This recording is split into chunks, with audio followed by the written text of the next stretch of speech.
Lay the guides on a safe, secure work area and mark the guides with the brush strip facing upwards. Measure 120 mm from the top and 120 mm from the bottom. Position the guides back to back so you can mark both together to keep the holes level.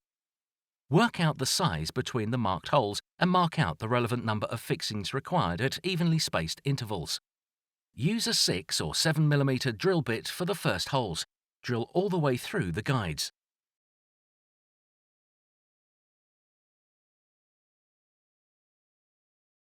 When all the holes are drilled, use a 12.5 mm drill bit and drill out all front holes on the guides. This will allow for the cover caps to be fitted, which will ensure a neat finish. We recommend putting a cut in the top of the guide approximately 25 to 30 mm down and slightly bent out to give a smoother running door.